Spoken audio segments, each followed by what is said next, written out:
You're listening to Theater and College Hoops. I am Subi. I got Taylor Damel next to me, ready to go, ready to round out the week. As always, we're brought to you by Belly Up Media. Go download, subscribe, rate, and review us on whichever device it is that you use. You know, Taylor, every single time I bring up the college hooper of the day, I've done my best to kind of avoid Arizona players. And it got me to a point where I feel like I haven't done an Arizona player in so long, like 2.5 years. It Well, feels that way. you're a self-loathing Arizona fan. It's true. Yeah. I can I think agree with that. I think you can admit that as a, 30-something-year-old that maybe sometimes you go anti-Arizona, especially It's when true. especially There's maybe just when so many teams out there. Although we do bring up, like, we mention Arizona's name like once or twice an well, but episode. that's just our experience as to why we do this podcast, but it is sometimes an unavoidable topic when they are the number one team in the country. But That's true. yes. Yeah. No, that is true. Well, so I'm gonna pick a guy from one of those rosters that wasn't number one in the country, and one of the rosters. You know, he was good. He was a solid player, but I went with Dylan Smith as your college hooper of the day. Dylan Smith had a really interesting career prior to Arizona. He was the 2015-2016 Big South All Freshman, South All Freshman team member. He led UNC Asheville in scoring at 13.5 points per game. And he actually scored a team high 14 against Villanova in the NCAA tournament, which was pretty impressive. He redshirted, which I don't know. I feel like redshirting after your freshman year and transferring is kind of a foreign idea at this point, but that was back in 2016, 2017. And then he spent 3 pretty strong seasons in Tucson, a nice contributor. I liked Dylan Smith. Sometimes he would aggravate you, but there were certainly more aggravating players than Dylan Smith. So he's your college hooper of the day. He was just a funny, interesting grab out of Tucson. Yeah, he was the guy that thought he could shoot. He was one of those Yeah, guys. that's true. Which he did make. I think one game he really shot the lights out, made like 5 threes, and that's like the worst thing that can happen. Because then that means that's the guy that thinks he's like J.R. Smith, right? You'd never wanted J.R. Smith to hit his first three because that means 15 threes were going up that game. It was much better for someone like a Nick Young to miss his first three. And then it would be like, okay, like, because if you make your first three and you're one of those guys, you're heat checking the whole game. Man, Dylan Smith and J.R. Smith. We've been doing some really funny comps recently, I have to say. But yeah, Dylan Smith, he is your college hooper of the day. Check out the website at theaterandcollegehoops.com and make sure to follow me at CBB Theater to find out where the theat is. You should also follow Taylor at Taylor Damel. Let's open the curtains. Taylor, welcome back. We really don't have a good slate. We didn't have a good slate last night. And Friday is not a good slate either. Thursday, Friday, not good slates whatsoever.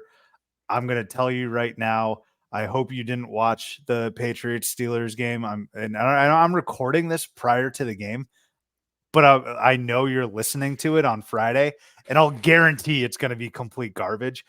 My point being, Taylor, I'm hoping all of the listeners are doing anything better, whether that be spending time with your partner, putting up holiday decorations, getting some chores in, family time, wrapping gifts.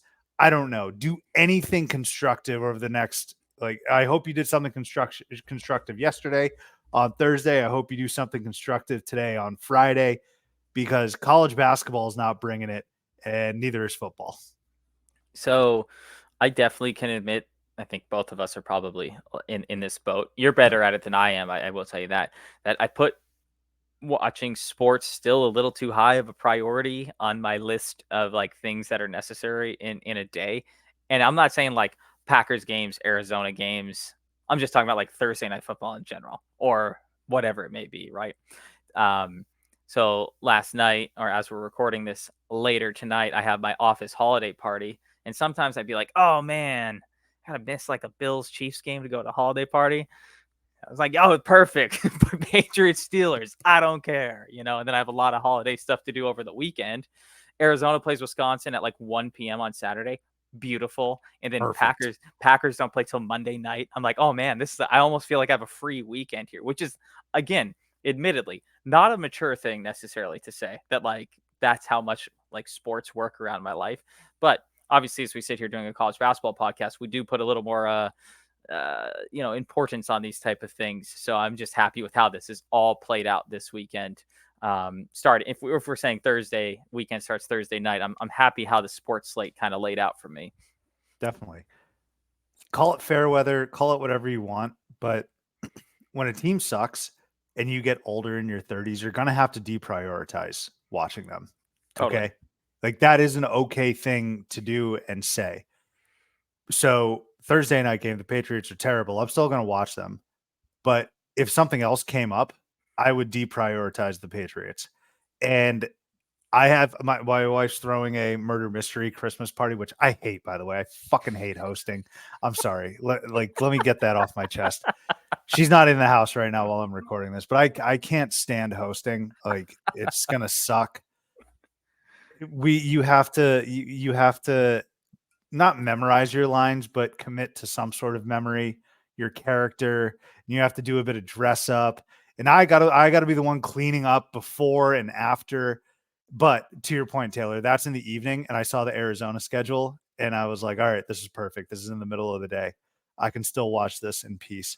So all I'm saying though is Thursday and Friday night for college basketball specifically, just a rough slate. But Taylor, we did have what we thought was going to be a good game. Wednesday night slate was competitive. There was a lot of theater going on. Actually, I was tweeting a lot of feet tweets, albeit mid-major teams, but hey, they count. And that's why we have this program. That's why I'm watching the games and watching the scores. But the heavyweight matchup, Taylor, was Marquette and Texas, and it didn't live up to the hype in the sense that Marquette absolutely bodied Texas 86-65 in a very convincing route, in very convincing fashion. I'm going to kick to you first. Takeaways from that game, initial thoughts. I mean, did you watch the entire thing? Because after it got steamrolling, I was out. Yeah, I mean, I started watching it, and I of course was very wrong about this game because I took Texas +8 on our episode, our last episode, and of course, obviously, put my money where my mouth is and actually bet on it. So, I mean, you could tell pretty quickly in the first half that like this was going to be a struggle for that cover of 8. And in the second half, I think it was 14-point deficit at halftime. It was double digits. Boy, Texas did not impress me in the slightest. I mean, Abmas scored 9 points in the first 30 seconds of the game. It seemed like, and then like nobody scored. They only scored 56 more points for the last 19 minutes and 30 seconds of the game. I mean, this game was like what? I think it was not. Was it 9-0 or 9-3? Like literally a minute into the game. No, you're right. Abmas Yeah. was scored 9 quick points. You're absolutely right. And then from there, it was just trash from Texas. So I'm not really sure what to feel about this Texas team. I mean, Marquette, I don't want to say I was concerned, but they had lost 2 of 3, albeit to good teams, good basketball teams. A week ago, I told you Texas was better than Wisconsin. I don't think that's going out on a limb. So I do feel good about Marquette having that type of I don't know if bounce back's really the right term, but really coming in and controlling, showing that no, we are a top 5 team in this country, top 10 at minimum. And then Tyler Kolek, obviously one of the, if the not best guards in the country. So I came away impressed with Marquette, and saying, okay, listen, we had a couple bumps, even though it was to really some good teams in the country. So I came away impressed with Marquette for sure, but very underwhelmed by Texas. They just don't seem to have that it factor. They kind of seemed a little lax. I don't know. It just didn't really seem like they had any interest in winning this game at some point. Like they kind of just fell behind by 10, 11, and we're like, well, all right. I guess our goose is cooked. Did you get that? Am I off base in that feeling? It just didn't really seem like to me that the intensity was there from the Texas side of the basketball. Might have been one of those middle of the week we're so far away from home in the freezing cold where, yeah, maybe the one punch in the mouth, they're like, let's just get the hell home, please. But I'll get to Texas in a second. Marquette, what I'm impressed about is they had a championship level response. And what that means in my eyes is losing 2 of the last 3. But you say to yourself, okay, we're favored here by 8 at home against the top 12 team. That's a pretty big line, right? That's a pretty big line if you look at it just from like a betting perspective, or if you look at it from a roster perspective, team perspective, and you say to yourself, man, Marquette, having lost 2 of their last 3, playing what we think is a pretty quality opponent, that could be tough. That 8 number could be tough. Wasn't. It was not tough for them at all. They smacked, they rolled, they dominated at home. And that's what you expect from championship teams, Taylor, is if they struggled, right? If Marquette struggled to put away Texas, you could at least say, okay, Texas is a ranked team, but Marquette's not looking too great over the course of these last 4 games. They completely put all of that to bed. It's the difference, Taylor, between maybe it's taking Marquette a little bit more time to readjust and get right. It's the difference between having that conversation after the close win to Texas or a close loss to Texas to where we are now, where it's like, yeah, they're fine. Like that, those 2 losses, I don't worry about them too much because they beat the absolute snot out of the Longhorns. So they reassured a lot of people as to why they're a national title contender, why they're a top 5 team, like you mentioned, why they're a huge threat to UConn in the Big East. Tyler Koleg, obviously amazing. I don't think his play can go overstated, really. Let me get to Texas, though. Texas, outside of Max Abmas, can't score. That seems to be a huge issue for them. Now, on one hand, you have probably the best scorer in the entire country. Like that's who they got from Oral Roberts and Max Abmas. But outside of him, it's all single digits, basically. I think Weaver had 10 points for them. But it's pretty much single digits for them. Kendall Weaver had 10 points for them off the bench. Outside of that, though, Tyrese Hunter only had 3 points. Brock Cunningham, who's not a scorer, 7 points.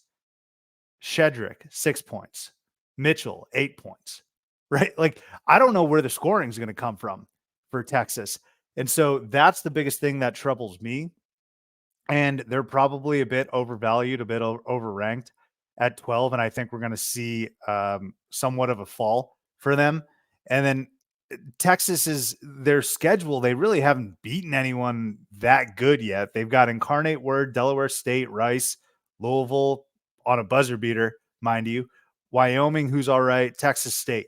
Outside of that, I mean, their 2 losses are to 2 of the best teams in the entire country in UConn and Marquette, but they haven't really looked competitive with those. And Taylor, when you talk about levels, right? Remember we had this conversation last episode of UConn, a buzzsaw national championship team, to Carolina, who's a very good team, who can make UConn sweat for stretches of the game, but never really get over the top.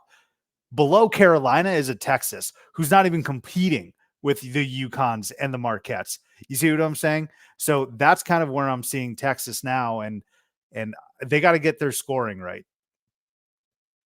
Yeah, part of the reason I was impressed with Marquette was this is, as we kind of look at the landscape of college basketball right now, as this could be as good as, or as good as a like Sweet 16 matchup if you look at what the rest of the slate looks like. I heard Jay Billis, who he used to like, I guess until I don't mind them, yeah, he used to be better than he is now, but um I hate this wide sweeping, and I'm going to maybe sweep back the other direction. So it's not necessarily anything better that I'm saying than he is. I will admit that. But every year, if it's not Duke, Kentucky, or like North Carolina that's undefeated, there's always this wide sweeping, well, parity in college basketball is unbelievable this year. There's no good teams. He literally said from 1 to 30, the top 30 teams in the country are all close. That was his actual quote. And I was like, bro, what?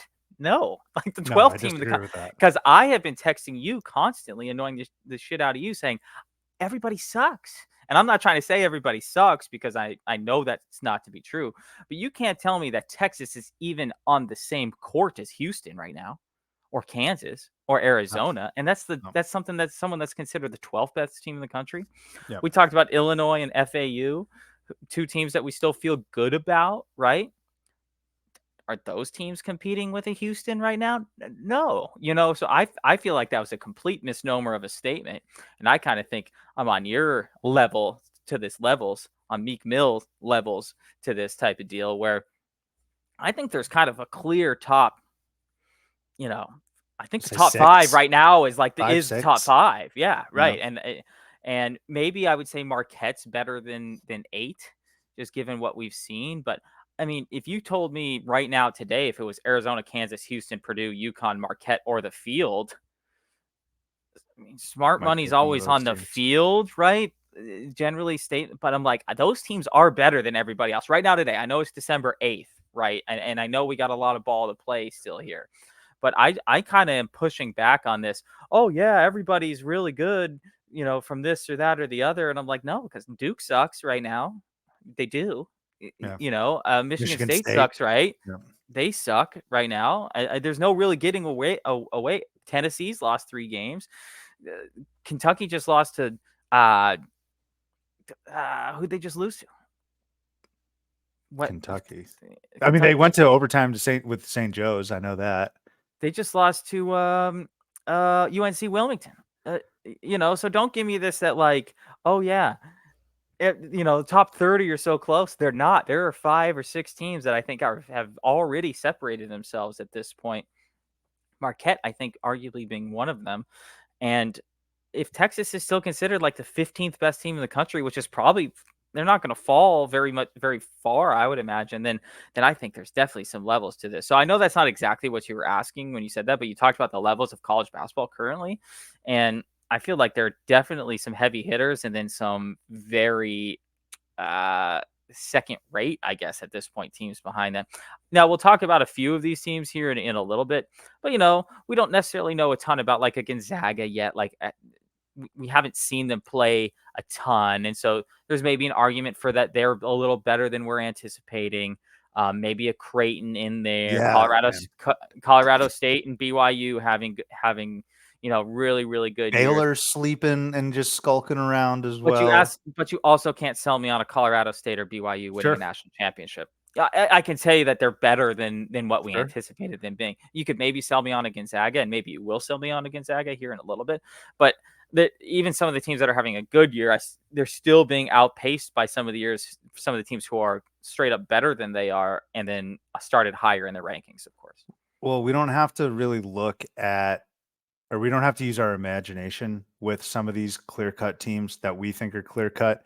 It's funny how cyclical and how really every single year is different, Taylor, because I remember it was either last year or 2 years ago where I had to keep telling people, no, not everyone sucks, in the sense that I think there's a healthy amount of decent teams, but these teams don't suck. Are they 0-1 Duke, right? Are they 0-8 Carolina? Probably not. But and if that's what you're using your measuring stick as, then sure, everyone sucks. But I don't really subscribe to just everyone is terrible. And I think that was the case last couple years in the sense that it was very competitive. That's how I described it. But this season, yeah, I actually think it's pretty clear. And again, we don't have to use our imagination because I've seen now UConn go into Allen Fieldhouse and play incredibly well. Now I've seen Kansas beat that UConn team, which counts for something, right? It's okay to be impressed with both teams after a game. Now I've seen Marquette play incredibly well in Honolulu. They dropped a couple games, and I think that's credit to Wisconsin, who's probably better than a lot of teams that we think.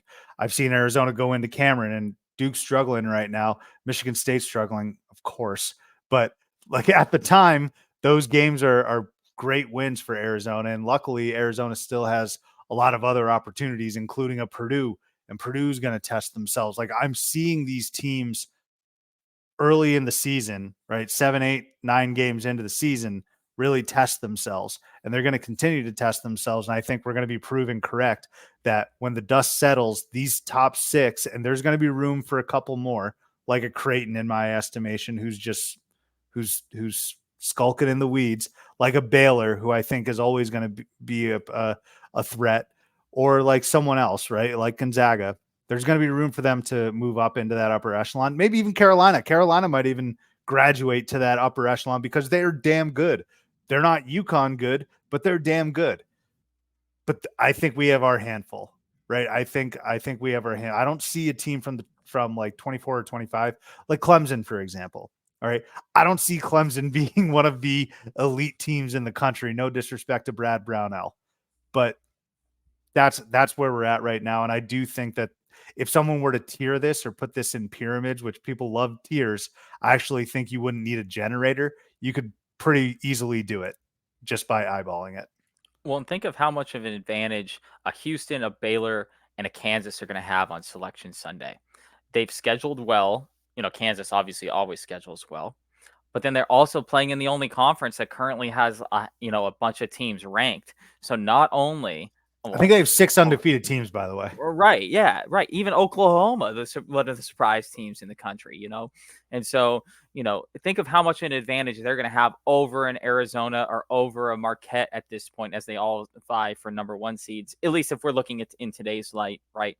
When they're going to be able to play each other and figure this out. Where like the Arizonas of the world are going to go play Oregon State and Washington State and no other ranked teams in conference the whole year. It is as good a year as any as you should have scheduled as an Arizona or a Kansas did, for example, of playing all these really high-end teams. Because if you're a Michigan State, we talked about how I think the Big Ten is down. Let's say they swoop through the Big Ten right this year, like they always tend to try and do. But it's like, okay, well, the quality wins that they usually are there aren't there to the degree that they are, and you lost all your quality games in the preseason, and then you look at like a Texas or whatever, they're going to have no support on a Selection Sunday. Even though they are in the Big 12, they're going to get smoked in the Big 12 if they look like they did last night or two Oh yeah. nights ago. And so, yeah, I mean, that's why you do schedule a Duke, a Michigan State, an FAU, an Alabama, a Purdue, so on and so forth. Purdue's played a really nice schedule as well. That's why it's so important that they have those kind of upper echelon teams. Not only are they looking like the best teams in the country, but they also scheduled like the best teams in the country. And I think that's more important this year than ever. So one thing just to put a bow on this Texas Marquette game, focusing in on the Longhorns, because we've actually spent a decent amount of time this season already talking Marquette, and rightfully so. But if we look at Texas, they have a pretty favorable schedule, not only leading up to the Big 12 play, but even starting Big 12 play.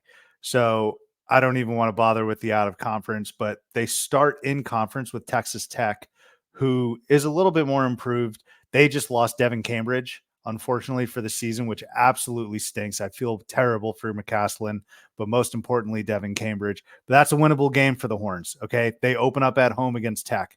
Then they go on the road at Cincinnati. Now, Cincinnati's undefeated, but who have they really played? I expect Texas to win that game as well. Then they're at West Virginia. West Virginia's terrible. Then they play UCF. So those, I think, can be 4 quick wins to start off your Big 12 season. But then it gets choppy because you got to play Baylor, a rivalry game at Oklahoma. You go to BYU, which prior to the season, coming off of a team that probably should have gone to the Final Four, you look at BYU and you're like, that's a win. Crazy how things change as quickly as they do. We don't know if that's a win. They got Houston. It is imperative that they have honestly no losses going into that Baylor game. I think it's imperative. And I think they can make that happen. The only other thing about this matchup, Taylor, is I was seeing from Marquette fans, and I want to give Marquette fans more credit than this, but they kind of embarrassed themselves when I saw tweets saying basically, oh, Texas is so dumb for letting Shaka go. I can't believe Texas let us get this gold mine. Folks, Shaka's a really good coach. Shaka also had 21 wins as his best season at Texas. He never won an NCAA tournament game at Texas. And Texas also had Chris Beard, who knows what would have happened. They ended up with Chris Beard. Who knows what the future looks like?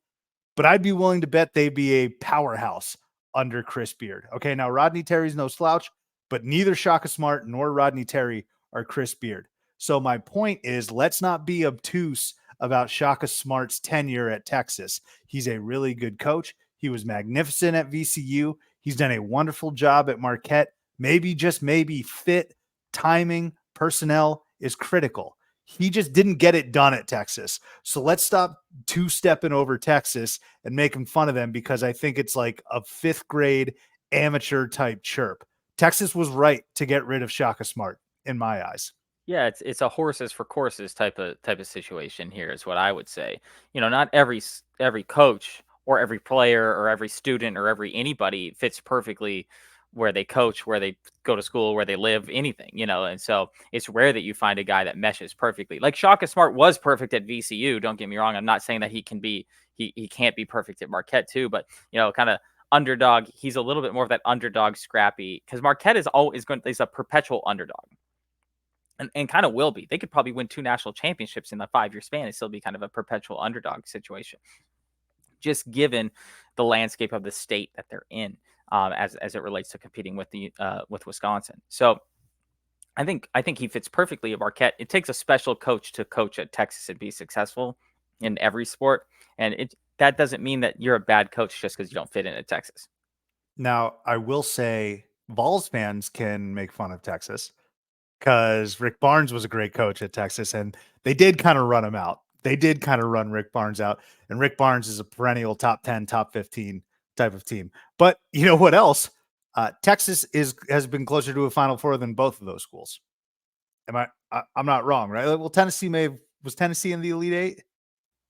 Not last year, Uh, but 2 years were they 2 ago. years ago? Okay, so again, Tennessee fans, you can make fun of Texas. Marquette, you cannot. Okay, because Shaka wasn't all that great. Again, I'm going to reiterate, his best season was 21 wins, never won an NCAA tournament game. They lost, I believe, in the first round as a 3 seed in either his final year or second to last year.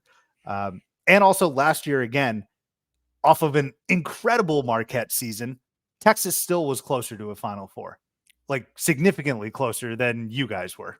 So I Well, just take it easy, Marquette fans. That's all I'm saying. Shaka Smart's tenure at Texas was not good enough to keep the job, but not bad enough to not get another job. Is how I would describe it. That's a brilliant description. So Marquette rolls Texas 86-65. We'll see how both of those teams move forward from this pivotal games for Texas, though, I think, before they hit Baylor in Big 12 play. Taylor, I want to play a little game with you. Can we have some fun here? I'm going to call this I Are love You fun. Surprised? You love fun. It's the holidays. It's going to be Are You Surprised? All right. So I've cobbled together some teams. And you can honestly look at it, Taylor, like you're into buying, selling, maybe even holding. You can look at it like through that lens for these teams. So my wife would say that I have a problem with holding. I would say the money in this situation, but yes, yeah, I'm really good at the buying and selling part. Yeah. That's true. I'll take her advice and I'll take her word for it. But really, let me make this as simple as possible. Are you surprised? Right? I put together some teams where, on the surface, right, some people might be surprised at their records, and they're all good teams right now, record wise. Spoiler alert. But what I want to ask you, Taylor, is when you look at the record and you take a step back and you analyze the whole scenario and the whole picture, is it really surprising to you? And if it is, I want you to tell me why. If it's not, also tell me why. Let's start with what a lot of people are saying is the most surprising team in the entire country. That's BYU. All right. BYU right now, undefeated, ranked 14 in the entire country. They're beating the bag out of teams. Their best win against SDSU by 9. Are you surprised with BYU start? I'm not surprised with their record, considering they've only really played one very tough game against San Diego State. They've got some NC State, good basketball team, or decent basketball team. Fresno State sometimes have some talent. San Diego State, obviously good. What I'm surprised about, and I think what everybody is surprised about, is the margin of victory in the circumstances they are winning these games. We referenced this on the last episode. They along with Arizona are the only 2 teams that are perfect against the spread in college basketball this year. And not only are they perfect against the spread, they are obliterating some of their opponents. 43 against Morgan State, 38 against ASU, even 9 against NC State was a great win. They just beat Fresno State by 29. So I don't think it's a surprise that they are undefeated, because BYU is always that sneaky team that ends up being good for some reason. And quite honestly, it's because their recruits just are not name guys, so they don't get the name cachet type of recruit at BYU. We all know why that is, and so we don't need to go into that. But there's also they're a little bit more grown men sometimes for the same reason, but we just don't know a lot about BYU on a year-to-year basis in terms of the people that they're bringing in. So I can't say that they're surprised. If you know college basketball, BYU always has some hoopers, right? Like they always do. Whether you know them or not, they always do. But I think the surprise is the margin of victory. They're dominating every single one of these games. That they have the Holy War coming up here tomorrow against Utah at Utah. It doesn't really matter where they're at, same town. But I mean, they win that game, they'll end up being, what are they, 8-0 right now, 9, 10, 11, 12, 13. I mean, they'll probably get to 13 or 14-0 before they play Cincinnati and Baylor. So I mean, they have a real opportunity to get into the top 10 before they play another real good opponent. The metrics nerds love these guys, Taylor, because they're beating the hell out of teams. I mean, they are going, to quote our guy Eric Haslam over at HaslamMetrics.com, they're going analytically final like 8 minutes into the second half, which basically means it's a wrap. They're smoking these teams. But for me, yeah, I'm surprised wholeheartedly. Very, very surprised with BYU. Now, you say if you know the sport, BYU always has some decent players and they always kind of start out this way. That's true. But of late, Taylor, BYU's actually kind of fallen off. And I think we know that Sure, because I'll give you that. Yeah, if you know college, if you follow college basketball like we do, and you're in the weeds and you see it every single season, I think a lot of people will attribute BYU to like the Jimmer Fredette type of years, and those good teams. But Mark Pope has had to do a bit of rebuilding at BYU, and this is his kind of supernova season. And I want to see him strike while the iron's hot. So I'm very surprised that BYU's coming out this hot out of the gates. They may even still be underrated. Like Taylor, they might be a top 10 team in the entire country. When you look at the numbers, now they may not have the resume. I'm not saying they're one of the 10 best teams in the country, but resume wise, they might have a case. But for now, they're undefeated. They're ranked 14. Best win is against SDSU and a decent win against NC State. But the thing is, Taylor, these guys were not on my radar whatsoever. And contributing factors to that, you're going over to the Big 12. At what point did anyone think that BYU was going to be a contributing factor as to why the Big 12 is the best conference in America? Nobody did. Not a single soul. So nobody had their eyes on BYU. Everyone thought that they were going to get their lunch eaten, and they might. We haven't seen conference play. But right now, I think the percentages will tell you that BYU is trending towards a tournament team, and nobody would have thought that with them entering the Big 12 this season. Speaking of that, I feel for that, man, because St. Mary's stinks. They would compete for the Zags for an auto bid.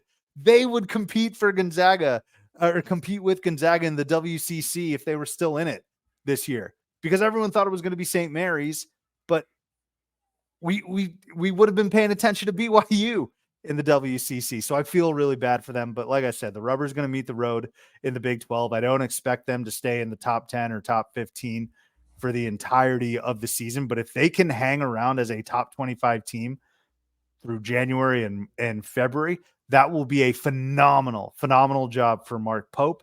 And right now he's an early front runner for Coach of the Year, Taylor. And who does it remind you of a little bit?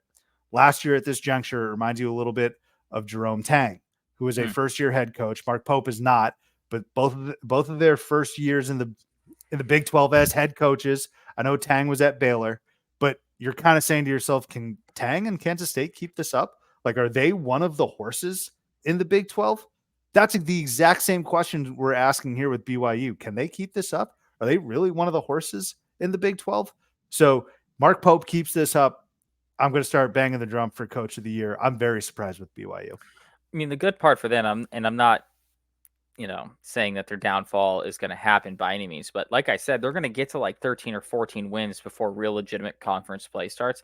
If they can eke out like 8 wins in the Big 12, that they're in the tournament, they're a top 8 seed. They're what, they're, and which I think at this point is a low ceiling for them. But it's important to take care of business early because, if you get into the turn or, you get down to those end of, season situations and you're like, okay, so okay, we lost 8 times in conference, but it was to Houston twice, Kansas twice. It's like, okay, who cares? No big deal. So the fact that they're going to pile up that many wins early is a really big deal for them. And obviously from a confidence boosting perspective, you're 13-1, 14-0. You feel like you can beat anybody, and maybe they do, knock off one of these guys or one of these larger teams. They're scoring 92 points a game, which is good for fifth in the country. That's a lot of points in college basketball, only allowing 59 points a game. We've talked about how they're maybe, they haven't played a super great opponent at this point, but San Diego State's a great win. Like I said, NC State's a good win. Even ASU, for as much as we hate on them, it's not a terrible win, especially for the, Yep. the drubbing they gave them. And what's the guy's name? Achille Tilly, but punch in the face there. Yeah. So speaking of names, one of the best names in the country to keep your eye on, even though he only plays 3.9 minutes a game. Could you maybe have a better name as a BYU Cougar or as a college basketball player than Townsend Triple? Oh, that's Fresh beautiful. for BYU, it's so perfect. Mustache and everything. Townsend Triple from Meridian, Idaho. Perfect. There have been That's a there great college basketball name. there have been a lot of TikTok content and videos showing the best names of college basketball this season, and I don't know if anyone's identified him, but that's a great call, Taylor. Also, for some actual contributors, Ali Khalifa and Noah Waterman, awesome 1-2 punch there for the Cougars. I'm excited for them. Noah Waterman is That's pretty good. It's such a BYU name. Yeah. Like that every single person that's ever played for BYU could be named Noah Waterman, and it would fit. Jimmer Fredette kind of was too, wasn't it? Or maybe I'm just saying it because No, I do know Jimmer. Jimmer is so perfect. No, Jimmer is perfect. Yeah. Well, I'm rooting for BYU. All right, let's move on to another team in the Big 12, Taylor. Are you surprised? Oklahoma, also undefeated, with some of their best wins are including Iowa, USC, smacked Providence. Are you surprised with the Sooners? 2 weeks ago, you would have told me Oklahoma was undefeated. I'd have said, no, I'm not surprised. Now I am surprised. I mean, I definitely am surprised with Oklahoma knocking off an Iowa, a USC, and a Providence in 3 of their last 4 games. That's real legitimate basketball right there. And again, it's not that they beat Providence. It's they beat the hell out of them in the second half. I mean, I think that was we talked about this the other day, but was that game tied at halftime? I don't know if it was tied, but it was certainly Darn close closer. at one point. Yeah, I think it was like 42-42 at one point. Yeah, so here it is right here. With 13 minutes and 37 seconds left, Providence had a 42-41 lead. And Oklahoma won by 30. like that's ridiculous. So again, it's a surprise. Yes, I'm surprised that they're undefeated and that they're this good, but I'm also surprised in the margin that they are winning, especially against a good Providence team. We're not really sure, I guess, on how good USC really is. We know that they have some kinks to figure out here. We know that they're a very talented basketball team. I'm not sure if we know that they're a great basketball team. And they won that game closely. I think it was 72-70 against USC. And USC was ranked like 17th at the time, 23rd at the time, excuse me. Iowa, not really sure how to feel about them. They're kind of getting smoked left and right here lately as well. But I am surprised that Oklahoma is this good at this point. They'll have a great test against Arkansas coming up this weekend, which should be a fun game as well. Arkansas obviously has shown the propensity to be able to beat very good teams, like when they beat Duke last week. So I'm surprised that Oklahoma is this good and is undefeated. It's, God, again, not to harp on the same thing, but what an awesome schedule they have in the Big 12. Way to again take care of business early because you're going to need these types of wins. They also play North Carolina coming up as well before they get to conference play. If they knock off North Carolina, on top of all this, even though North Carolina's having their struggles too, then they're really going to solidify themselves as a very good basketball team, before the new year starts. Absolutely. It's certainly something. That Carolina game, the Brady Manic game, and I know people think I'm taking shots at Oklahoma State and Mike Boynton, but I think it's deserved because of how much whining they do about other teams and why other teams aren't getting punished like they were. And so I think it would be funny if Oklahoma started and completed their rebuild before Oklahoma State, because Oklahoma State is not very good whatsoever. And so for me, Oklahoma, I'm kind of surprised. Okay. Halfway. Porter Moser, excuse me, has settled in and finally got off to a good start in Norman. I don't think there was any doubt that Moser was a good coach. I think there was some doubt that, hey, can he do it at a Big 12 level? Not just a high major level, but the best conference in America. And I think some people were getting a little restless, just a little antsy with Moser, because they're basically saying, where's the magic that you took Loyola Chicago to the Final Four? We can barely make the tournament. We're not very good. We're not getting high impact guys. And so Porter Moser, though, Taylor, like, if this is what happens when you give someone time, when you don't breathe down their neck and say, you got to start winning ASAP. Moser has finally settled in. He's got some of his guys. He's hit the portal really well. And he's finally off to a good start. And this is how you build momentum, not only for this season, but for future seasons to come. Now, he can't squander this, but I think Porter Moser is good enough of a coach where he won't do that. I got to be honest with you, though, with this OU team, man, it's going to take some familiarizing for myself. I'm going to hands up. You got me. I do not know pretty much anyone on this Oklahoma team. And that's the surprising element of it. I think Moser's a great coach, so that's why I'm not that surprised. I don't know any of these guys. I think the last guy I knew was like Davion Harmon, who's gone, and one of the Tanner Groves. I think it was Tanner Groves who was there, who came over from Eastern Washington. I don't know any of these names though. But they got four guys, Taylor, averaging double figures. I mean, they're kind of a machine, and so I hat tip Oklahoma. I'm at a bit of a loss for how they're this successful outside, and I'm giving all the credit in the world to Moser. I know more credit needs to go to the players, but here's what I'll say: my overarching message: give some of these coaches a little bit of time to bring their guys in, right? To create their culture, to create their philosophy, establish an identity, and then see what happens from there. Okay. If they still stink after like 3 or 4 years, we can have some conversations. But Porter Moser has done a really wonderful job this year. That's why I'm only kind of surprised at Oklahoma being undefeated in their hot start. I've been impressed with John. Where's my Hugley the fourth? There, he transferred over from Pittsburgh, and I believe he got hurt last year, so he only played 8 games last year. But even in that amount of time, he's having a super efficient year this year. He's only playing 19 minutes a game, but is averaging 11 and 6 this year in 19 minutes. You got a guy that can get you 11 and 9 in under 20 minutes. That's going to give you a lot in terms of your depth of your roster as well as your impact players. He's big boy. He's big boy. He's two things. He's John, where's my Hugley? He's also big boy grilling on the roof, because this guy's 6'10", 275. But a mature guy, and anytime you have someone who's named the fourth, you always got to keep an eye out for that as well. But he's been impressive. Like you said, there's a couple guys that we don't know all that well, but that he's someone that I've noticed just because he's such a large presence. And then he had a very good year at Pittsburgh 2 years ago, averaged like 15 and 8, 15 and 9. Ended up getting hurt, not playing that well, transferring out, and then is playing well here for Oklahoma. It's a literal wagon for the Sooners. Tell me you Yeah. like that one. Wow. That's pretty good. I'll give you that. That was better than where's my Hugley. No.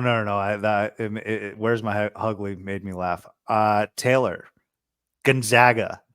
Are you surprised? I'm not going to read their resume. I think you guys know how good they are. Already. Are you surprised with Gonzaga start?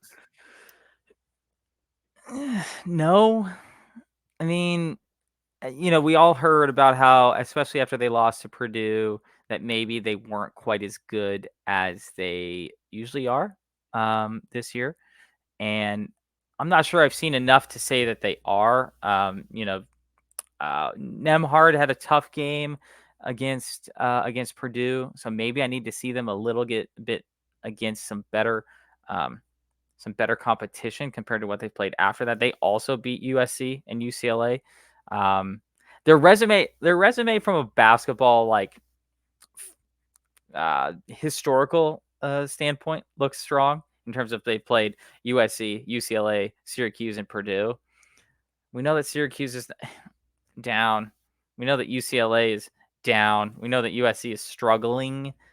So I would say that I am holding on Gonzaga. Their record is probably what it should be at this point. A loss to Purdue.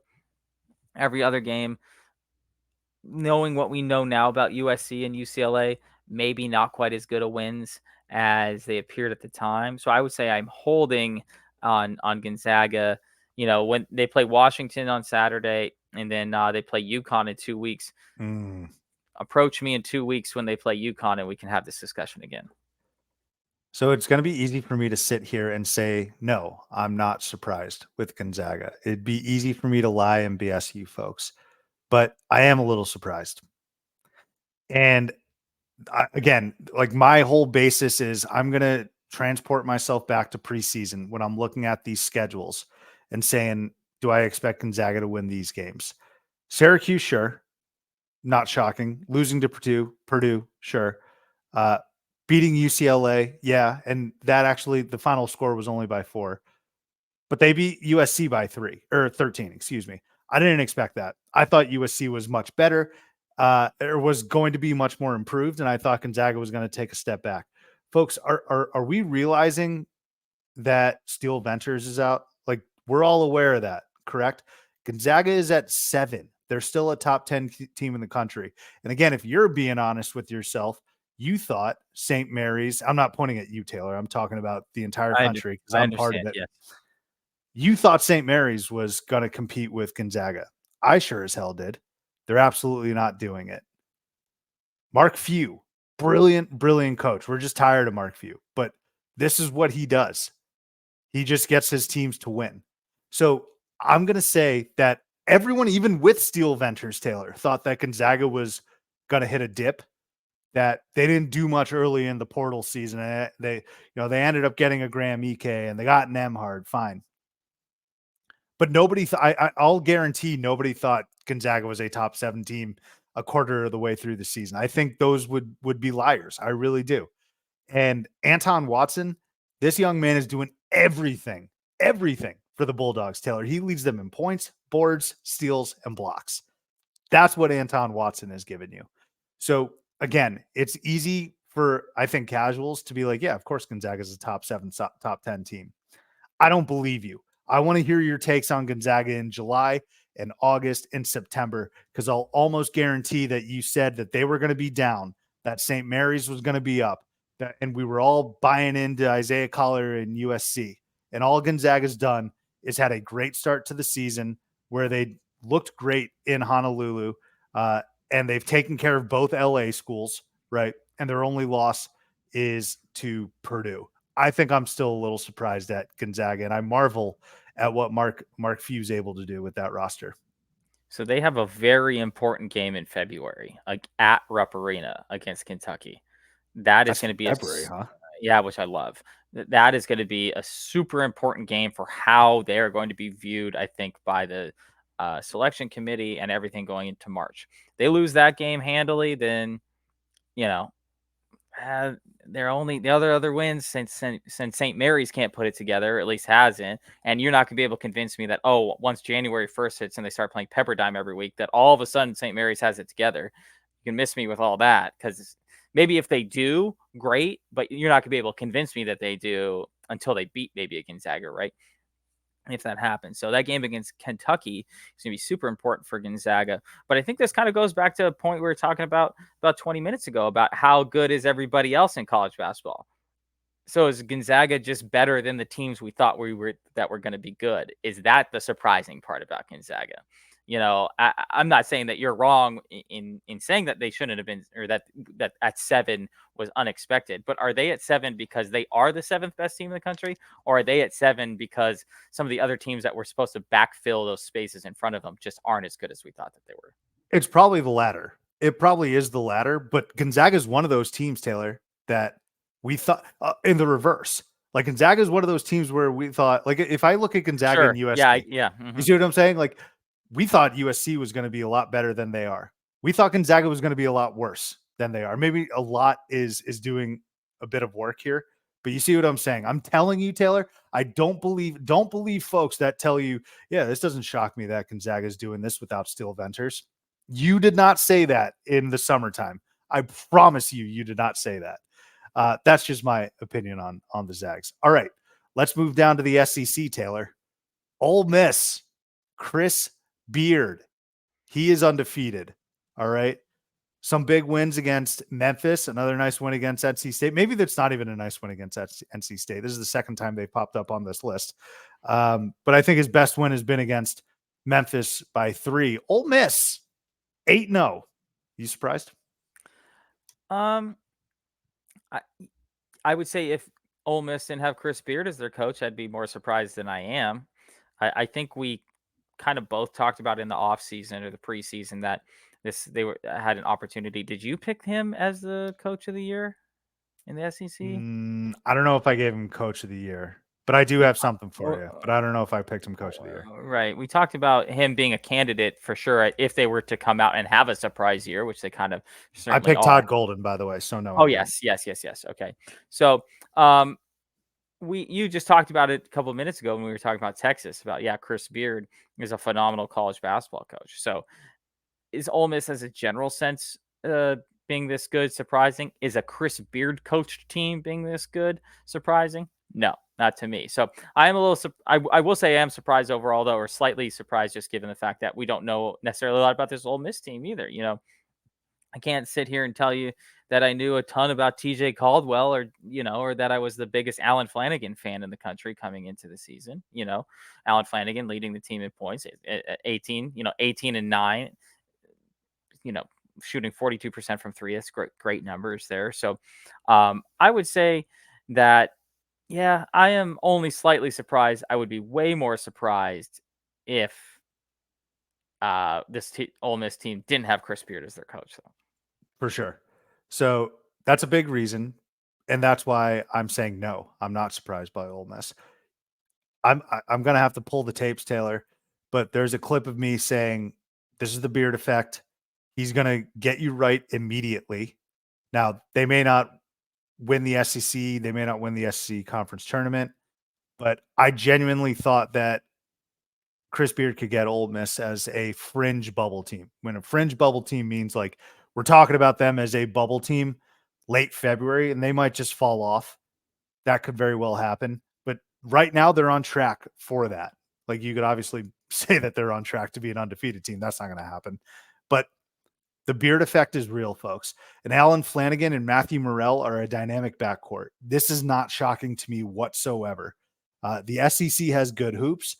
Chris Beard, I think, has kind of gone back into the shadows a little bit. Like this is not a high profile job at Ole Miss, but this is what I expect from Chris Beard. I expect him to win these games. And even in year one, like this is the difference between a Chris Beard and some other coaches that you pretty much have to give time, is that Chris Beard doesn't need time. Like I don't think Rick Pitino needs time to get the juices flowing again. Chris Beard's the same way. Now, whether or not Ole Miss fans care, I don't know, but you should. You have a really good team. You have a solid team, I should say, in year one of Chris Beard. And this doesn't shock me. It doesn't shock me whatsoever, strictly because of him. But Alan Flanagan's played at a high level at Auburn. I've seen Matthew Morrell go off. I'm excited for them. Not shocking to me for the Rebs. Sneaky great time for Ole Miss athletics. I think that's not really talked about all that much. Like it's a sneaky. I mean, great their football time. team's nasty. Yeah, but I mean, they weren't really. I don't really feel like they were discussed all that much this year. Obviously, that's because they're still, even though they're nasty, they're the 4th best team in their conference. So, so yes, kind of a sneaky great time to be an Ole Miss athletic supporter, let's call it. They're another team though that should win their next 5 games without, knock on wood, too much issue, get them to 13-0 before they start into conference play there. And again, another conference SEC where you're going to need those wins.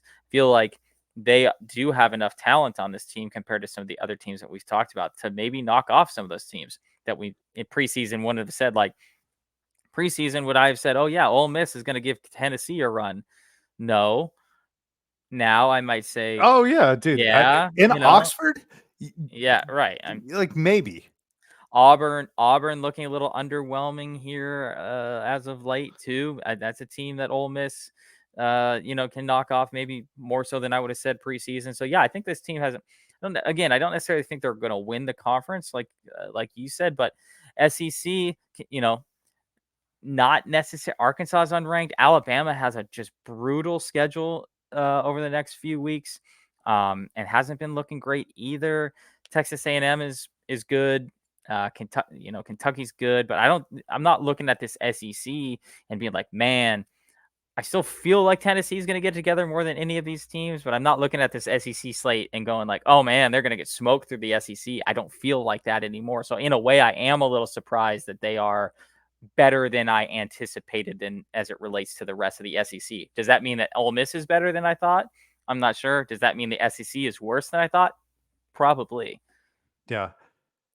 I just think Ole Miss has gotten to a point now where this season, like if you go into Oxford, that's not a guaranteed victory. And it was last year. And that's already improvement, right? That's improvement for Chris Beard and his squad. I think the goal for them should try and be 20, maybe 21 wins. Let's see if it comes to fruition. And then I think they'd be a fringe bubble team. All right, Taylor, last couple ones before we get to segments. Butler. What's going on with Butler? A bit of a resurgence. They're 7-2 with their 2 losses coming against ranked teams in Michigan State and FAU. I'd probably say their best win is against Texas Tech, but they're 7-2. Taylor, are you surprised with Butler? I'm not surprised because I still don't think they're that good. I mean, I think they've lost to the only 2 teams that are worthwhile, and even one of them, now looking at it, doesn't seem to be that they're that good. And they still lost to 20 to Michigan State. Michigan State is still like in the levels. Good is such an ambiguous term we use in relation to college basketball. Michigan State's still good as it relates to top 30 teams and the 40 teams in the country, right? And so they're still better than Butler by a large margin. And so I'm not surprised, just in the sense that I don't think Butler is really that good at this point. They're not going to prove anything to me against California or Saginaw or anything like that coming up. But they do have a stretch coming up to start the year, which is a brutal start to the year. They go at St. John's and they play UConn and Marquette 3 in a row. They knock off even one of those teams, especially the latter of those 2 teams, then I'd maybe say, yeah, okay, this team's a little better than I anticipated. So for me, Butler, I am surprised. Now, the reason is because that has nothing to do, I guess, with record or quality of team. Let me say that. It does have something to do with record, but quality of team, yeah, I don't think they're good either still. Like, I'm not moved by Butler, but I thought that was done, to be honest with you. Looking at this team last year, I just thought the fire was out. And that's probably my mistake, because you talk to any head coach, they don't just come back for the sake of coming back because they're bored in retirement, right? They still love this stuff. They still get fired up. I just didn't see it last year with Thad Matta and Butler. So I'm surprised that he's picked himself up off the deck and he's going crazy during timeouts, going to overtime. He's screaming, "We got 5 more" against Texas Tech. That's why I'm surprised. I didn't give enough credit to Pierre Brooks and Posh Alexander. I thought the departure of Seamus Lukosius was far bigger than I suppose it may have been. But I really didn't give any credit to Pierre Brooks or Posh Alexander. Posh specifically, because we've seen him grow and be a terrific player with St. John's, but everyone was so enamored with Patino going to St. John's that nobody really cared about the guys like Dylan Adewusu or Posh Alexander leaving the program. Everyone was like, whatever. We were so fixated on this screen that these guys were walking right past us. And so I didn't take that into consideration, but they've been really good contributors. And I just didn't think there was anything to be excited about with Butler. They didn't excite me whatsoever coming into this season. Oh, also, they handled Boise State. How did I miss that? That's a really good win. Handled Boise State. And I already mentioned Texas Tech. And then shout out to our guy. This is why I shouldn't have been surprised. This is why it's my mistake. But our guy, Alex Barlow, on the sideline there for Butler, injecting some juice into his alma mater. This is fun for Butler. If I was a Butler fan, because you've been awful the last few years, enjoy this, ride this wave, because you're probably going to get smoked in the Big East come conference play. Enjoy this for now. The old Monty Barlow. No, I will say I'm glad you brought up Pierre Brooks. I am impressed with Pierre Brooks. I mean, big guard, shooting over 50% from the field as a guard, and a guy who's scoring like 13 points more per game than he did last year, shooting the ball significantly better than he did last year. So I'm glad you pointed out Pierre Brooks, because he is having a very significant season, and one that has shown, again, significant improvement over last year. And you love to see that in college basketball when these type of guys get their opportunity to shine. And he certainly is. Last one here, Taylor. We're going to head back to the SEC. I suppose I should have done this in order after Ole Miss, but South Carolina, the Gamecocks, man, they are 7-1, quality victories over Virginia Tech and Grand Canyon as well. They just lost a heartbreaker. There was a hard fought match against Clemson, rivalry game in Littlejohn. But the Gamecocks, are you surprised with their 7-1 start? Let me put this two ways. I'm surprised a bit by South Carolina's start.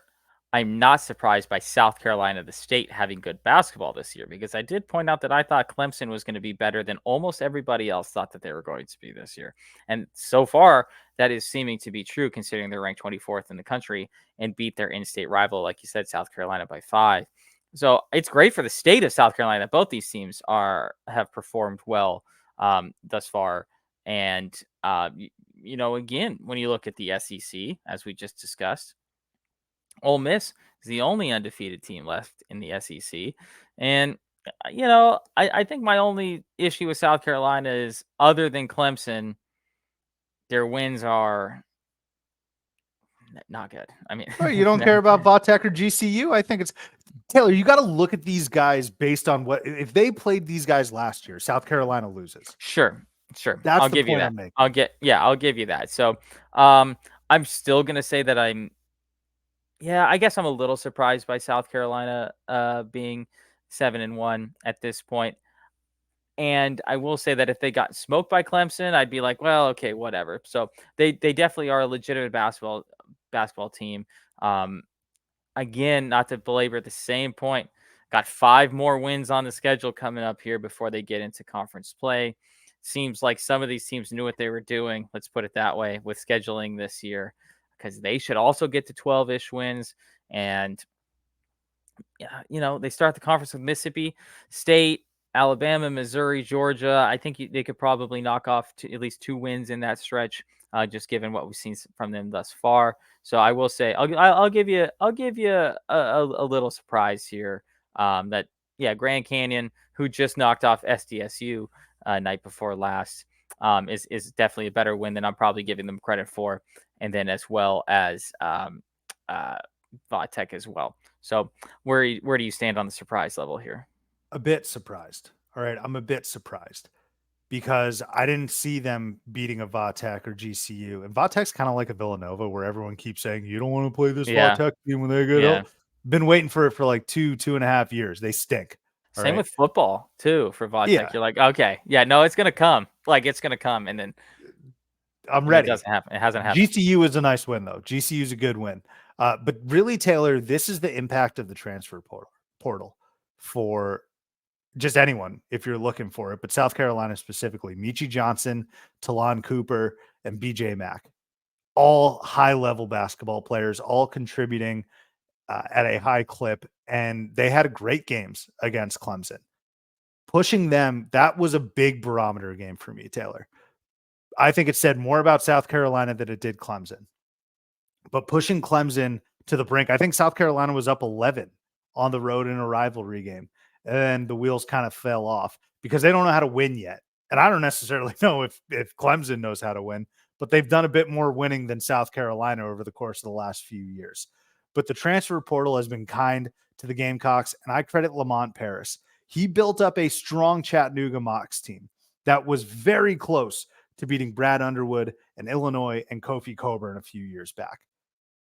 People don't talk enough about Lamont Paris, and nobody hears his name. Nobody knows about Lamont Paris, but he's done encouraging stuff at South Carolina. And this is kind of another Porter Moser situation in terms of give him some time to develop, bring in his guys, build an identity, build a culture, and good things should happen.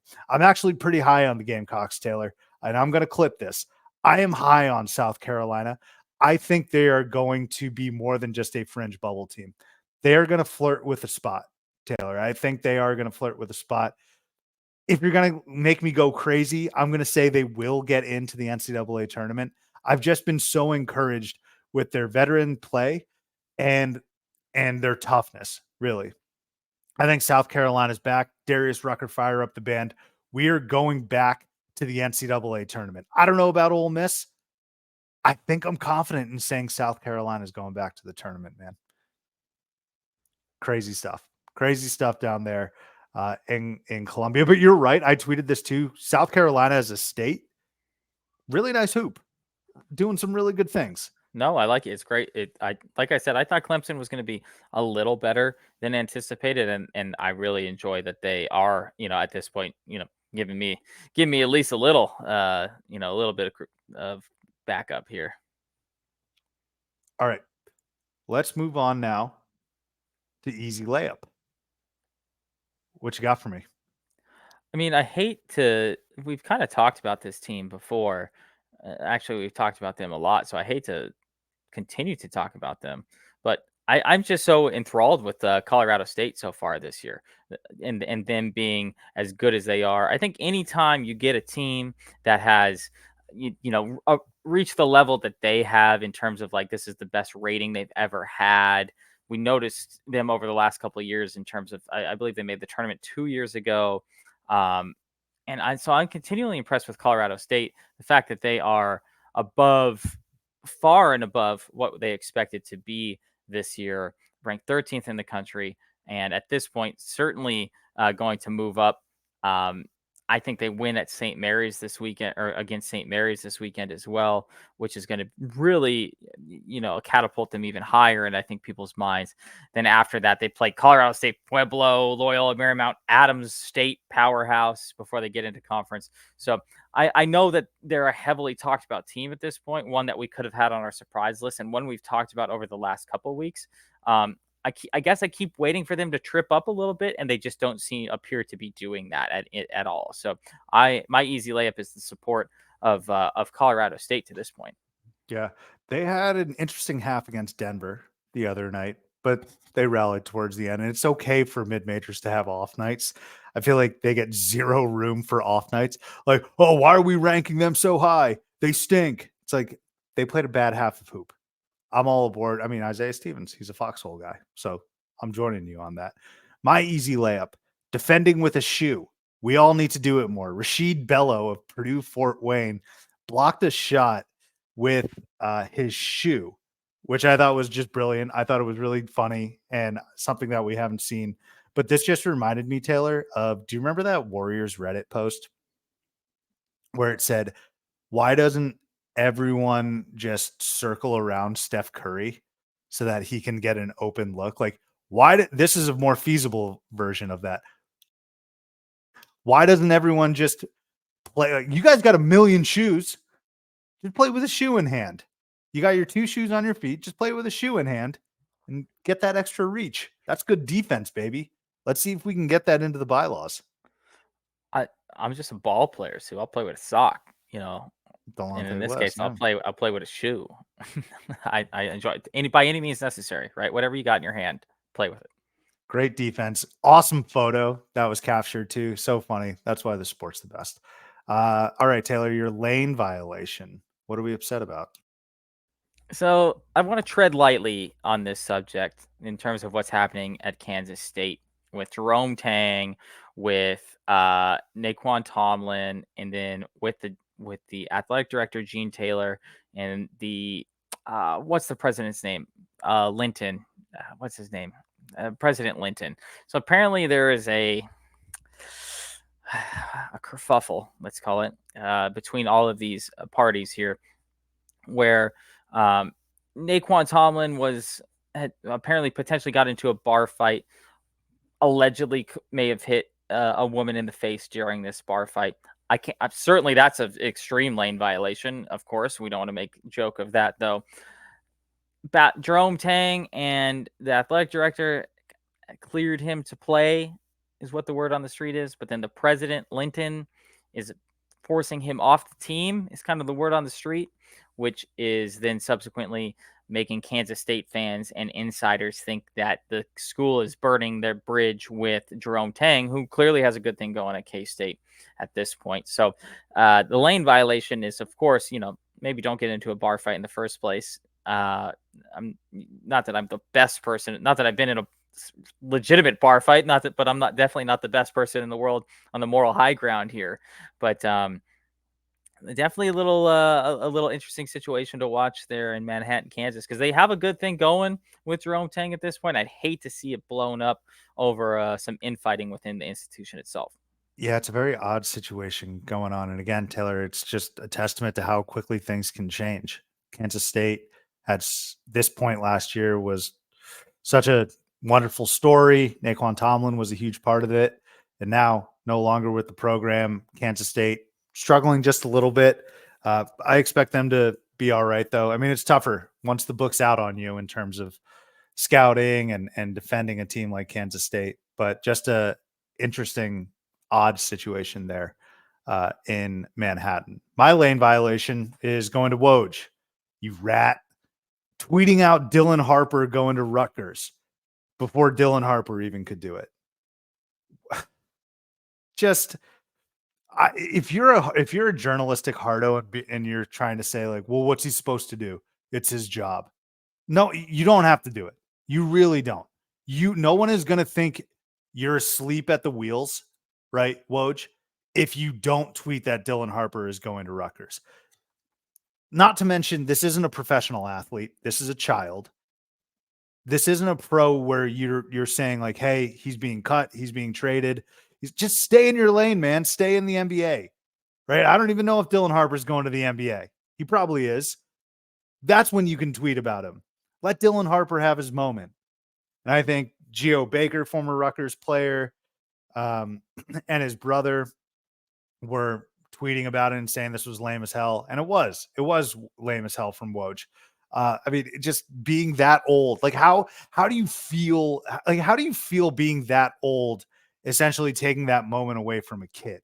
Like, don't you feel weird? Don't you feel like a scumbag a little bit, Woj? So stay in your lane, please. I feel bad for Dylan Harper. On a side note, good for Rutgers. I think they got 2 of the top 3 recruits in the entire country, 2 of the top 5, whatever it is. I don't care about recruits, but when I see Rutgers' name up there with the likes of other blue bloods, good for Steve Peichel. But Woj, man, you're lame as hell, dude.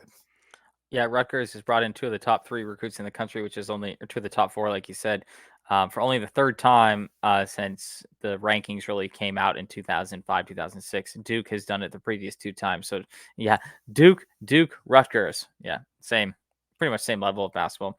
But I completely echo your thoughts. Like, I understand, and sometimes we forget like where professional athletes fall in the world of what we would call normalcy, right?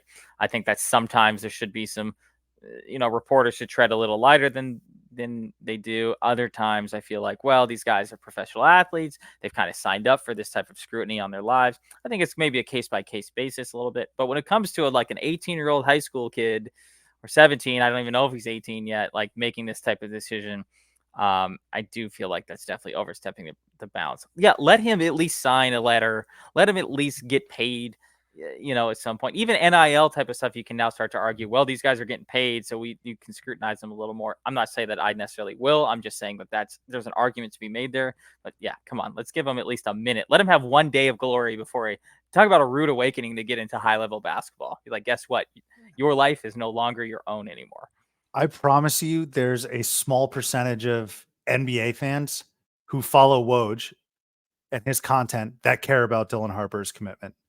They probably care what he looks like after he declares for the draft from Rutgers, Right. So, Woj, who are you speaking to? And again, there's something about it, Taylor. I guess it's almost fascinating where I look at other idiots. I'm sorry. Like I look at other idiots and I'm just like, you don't feel bad. Like this doesn't irk you in some way where you tweet that out. Like there's no remorse. There's like no bone in your body that's saying to you, don't tweet this. I feel like we have that bone in our body. Like does Woj not? Do you not like? Is it not a requirement to have that bone in your body in order to get to the top of his profession like he has? And we're sitting here with our, thumb up our ass doing this podcast. I don't know, but I feel better about myself not doing it is all I'll say. All right, let's move on now to your bets. All right week, other all right slate a couple days ago. To recap, you took Texas +8 against Marquette. Obviously, that did not hit. UNLV Dayton, I don't even care what you took. Obviously, that game was canceled because of the tragic events that took place on UNLV's campus. So, I mean, push whatever. Like it's of no consequence. And then SMU ASU, you took SMU +3.5, which cashed, baby, at the last second. I don't know if anyone was up watching that game on Wednesday night, but SMU was up like 13. ASU went on a 20-3 run, and then neither team could hit free throws. ASU gets up 4 and they decide to intentionally foul. SMU doesn't hit the free throw. SMU then comes, like ASU doesn't hit the free throw. SMU comes down, hits a 3 to cover. Madness, stupidity, all of it. Beautiful college basketball. When ASU intentionally fouled up 4, I was like, thank God. We got it. We'll get it. We got this, And then they missed the free throws. They missed a number of free throws down the stretch. So many. I have no idea what SMU looked dominant for like a 10-minute stretch, the first 10 minutes of the second half. And then they just threw the anchor out and just didn't play basketball again. Like first time that anyone had ever pressed them in their entire basketball career. The passes that they were throwing, were you watching this game? Because the passes they were throwing to try and get around the press were absurd. They were like throwing chest passes to try and get over. Like Frankie Collins just kept picking them off. Frankie Collins is like 6'3". Just like, I'm like, guys, just throw it over him. Like, what are we doing? So that was absurd. And thank God for once, because it only in this situation, you only lose. This is a bad beat of all time type of deal where they inbound the ball with 3.5 seconds left. And usually you're at the winning side at this point, and the other team doesn't play defense. And you're like, oh my God. And in my mind, I'm literally in my living room at 11 p.m. by myself. And he's crossed over, not crossed. That's a really, really aggressive way to put it. He dribbled to the left and he fired it. And I said out loud, got it. and no doubt about it, swish. I was up, had the 3 to the head, like it was good. You and I both text each other. This is how dumb we are. We text each other like 11 p.m. about an SMU ASU game in all caps, like SMU, let's go. I was in bed, right? And again, SMU was dominating. And then I looked and I tweeted something derogatory about ASU. I basically said, you suck. Yeah, you stink. Arizona's nasty, and we own you. And then ASU goes on a 20-3 run, and I was like, damn it, this looks like a close game. And you know what's funny about that cover, Taylor? SMU couldn't hit diddly squat. They couldn't hit anything the last 5 minutes of the game, but they got that last shot for you, big dog. They got that last shot for you. That could have been another disastrous week. So still no money to be made or was made earlier this week, but let's try and make some now. Now, we are recording this podcast a few hours earlier than we normally do, so we don't have as many lines to choose from. And this slate today, let me tell you what, this is not to sound like another excuse here, but the slates I've had to work with betting this year have been just brutal so far. So maybe we might have to move our recording. No, that's fine. You gotta play with you gotta beat the teams, or you gotta play the teams on your schedule, right? So let's start off with what I can only describe as a sicko college basketball game, and that is the 1-9 Stonehill Skyhawks against the 1-7 Rider Broncos. Okay, now Rider actually has played a sneaky decent schedule so far, and that they are at home. They've played Marquette, they've played Nebraska, they've played Duquesne, they've played Maryland. So they have not kept it close in any of these games, but they at least have played a decent schedule. They're 8-point favorites against Stonehill. Stonehill perennially one of the worst teams in college basketball. So we're going to take Rider -8 in that one. Now, of course, another game that you all have circled, and that's North Carolina A&T going on the road to play the High Point Panthers. Now, High Point is actually a pretty good basketball team. I will say that's not even hyperbolic, no hyperbole in this situation. They've won 4 in a row. Morgan against teams like Morgan State, North Florida, and they are 21.5-point favorites in this game. And we're gonna roll with High Point at 21.5 over North Carolina A&T. And then Sub, you're gonna like this one. Maybe the best conference in America, the Ivy League. Your boys. They're my boys, but I had a tweet the other day. It's Big 12. Yeah. For the love of God. But yeah, Fine. I love Whatever. the Ivy. Go ahead. So we're rolling with Harvard over Army by 13.5. Harvard, again, decent schedule so far. They beat Colgate, lost by at BC by 9, lost at versus Indiana by 13. So they've definitely played a decent enough schedule at this point. So I'm going to take, and Colgate is probably the Patriot League's best team, and they've already beat them by a good amount. So I'm going to roll with Harvard by 13.5 over Army. So that's Harvard 13.5 over Army. Jesus, can I even remember what I'm betting on? High Point by 21.5 over North Carolina A&T,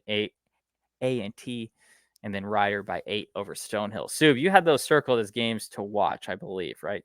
That's right. Yeah, everyone talking about the Army game this weekend. Huge game. Of course, they're referencing Army Harvard, not Army Navy. That's what I so assumed. big weekend for them and that fan base. And of course, yeah, NCA&T, High Point. I believe High Point, North Carolina is the furniture capital of the world. Don't quote me on that, but you can Google it and trust but verify. How about that? Trust but verify.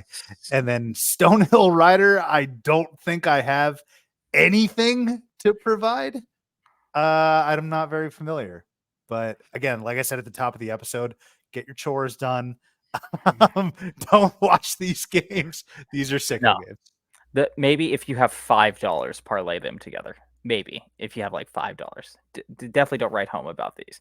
Now, I wish if we would have done this a little later, I probably would have given you like an Arizona over Wisconsin, something like that. But which obviously I'm still going to take no matter what. But yeah, 10 games today in college basketball.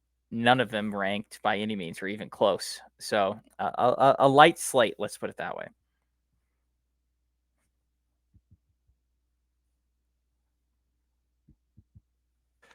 But so maybe we get back to our regular scheduled programming.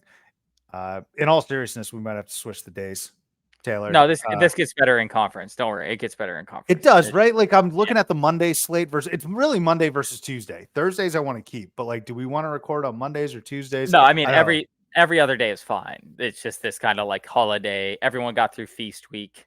As we just said, every single team we just talked about has 5 automatic wins on the schedule between now and the rest of the year. So no, it's just the nature of the beast here. That's right. All right, Taylor, let's get out of here. We've been on it for way too long. Not so mid. What do you got?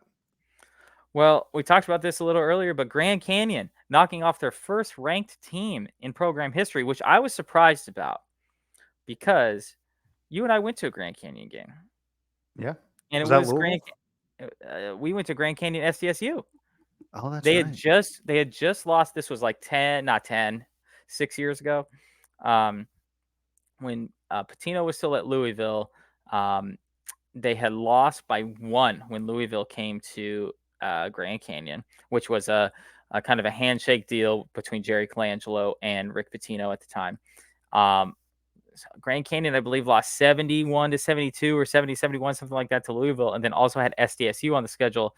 SDSU was not ranked at the time, but they did beat SDSU. So this isn't their first win over SDSU in program history, but it is their first win over a ranked opponent in program history, solidifying themselves, of course, as the second best team in the state of Arizona and certainly the best team in Maricopa County. So I have to shout out Grand Canyon for taking down SDSU. I love it. Central Arizona is Lopes country. All right. And actually, after It kind last of is. episode, It for kind of sure. is actually. Yeah. No, I'm not kidding. I'm not kidding. Like it's funny to say, but I'm also not kidding. After last episode, after I had given my not so mid, which was Rocky Mountain Battling Bears, I'm still saying it. I sat down on the toilet to have my midnight poop, and I looked at the score, and I was like, "Oh man, I absolutely should have given GCU their love." So I was hoping, and I'm glad you gave them their love today because Casey Shaw, Mark Rogers, great friends of the program. Awesome things looking up for GCU. You want to talk about letting coaches go and running them out. I know we talked a little bit about Marquette and Shaka. Vanderbilt, you see what Bryce Drew's doing? You see what you got going on right now in Nashville? Maybe you wanted to keep on to Bryce Drew because Vandy basketball standards are not the same as Texas basketball standards. I'm not saying Bryce Drew was a world beater at Vandy, but he was doing a good enough job. So great shout out to GCU. My not so mid, Taylor. I'm going to go with Winston Tabbs from Morgan State. All right. He dropped 38 the other night with no assists and 3 boards in their win against UMBC. That is the type of stat line that I want to see, that I love to see. Go get your points, young man. 38. You're playing for like a 3-8 team right now, Winston Tabbs. Go get yours. Don't pass the ball. 3 boards, a little bit too much, trying to do other stuff as well. But maybe you were just trying to secure the ball for yourself to go score. Winston Tabbs, in all seriousness, great performance, drops 38. But you know who else I want to shout out, Taylor? From that same Morgan State team, I want to shout out Will Thomas. All right. Will Thomas came off the bench and he dropped 23, had 4 assists, 4 boards, 2 steals, and 2 blocks. So in all seriousness, Will Thomas had a better game and contributed to winning a little bit more, stuffed the stat sheet. My question, why the hell is Will Thomas coming off of the bench? This should be enough to secure him a starting spot moving forward, correct? Great game from both of those guys. 2 of the funnier stat lines when you couple in the context, right? Like Winston Tabbs goes for 38, doesn't pass the ball. Will Thomas coming off the bench has enough time to drop 23, 4, 4, 2, and 2. Hilarious stuff. So I'm going to give a shout out to Winston Tabbs, Will Thomas, and Morgan State. Favorite Winston? Winston Churchill, Winston from New Girl, or Jameis Winston? Jameis, Winston from New Girl, and then Churchill. Like Jameis is. Do you see Jameis the other day just walking through Smoothie King Center, dapping everyone up, talking to him? He's the best. Yes. He's just a caricature of what a real person would be like. So okay, I like that power ranking. So I guess in reverse order as I listed them, I guess. Yeah, exactly. All right, Taylor, let's go ahead, get on out of here, get prepped for the weekend. Really appreciate you listening as always. Taylor, I don't know about you. I'm going to go watch this goddamn Patriots Steelers game. But I hope you do something better. Thank you as always for listening. We'll catch you next time here on Theater and College Hoops.